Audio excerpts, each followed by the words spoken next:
இந்த பகல் 10 ரா 10 இரண்டையும் சுவாமி விண்ணப்பம் செய்வதற்கு அரையர் சேவைன்னு பெயர் இருக்கு. இது ஸ்ரீரங்கத்துக்கே உரிய அற்புதமான சேவைன்னு தான் சொல்லணும். இந்த அரையர் சேவையை பார்க்காதவங்க அநேகமாக யாரும் இருக்க மாட்டாங்களாம்.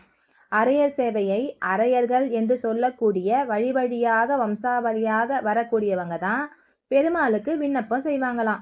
அரையர் சேவையை செய்யக்கூடியவங்க சங்கு சக்கரம் திருநாமம் தரித்து தலையில் பெரிய தொப்பி ஒன்று வச்சிருப்பாங்க. அவங்க போட்டிருக்கும் ஆடை ஆபரணம் எல்லாம் கொஞ்சம் வித்தியாசமாக தான் இருக்கும். நான் படத்தில் காட்டியிருக்கேன் பாருங்க, இவங்களை தான் அரையர்கள்னு சொல்லுவாங்க.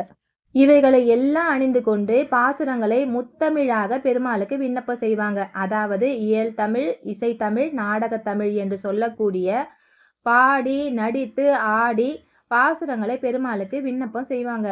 இந்த மூவண்ணமாக விண்ணப்பம் செய்வதற்கு தான் அரையர் சேவைன்னு பெயர். பாசுரங்களை கை கட்டிக்கிட்டு சொன்னா அது ஏழ்தமிழ் என்று சொல்லலாம். இதையே பாடுவதாக இருந்தால் இசைத்தமிழ், நடனமாடி நடித்து காட்டுவதற்கு நாடகத்தமிழ், இப்படியாக இந்த மூன்றையும் சேர்த்து செய்பவர்களுக்கு அரையர்கள், அதாவது அறைதல் என்பதன் பொருள் விண்ணப்பித்தல் என்பது.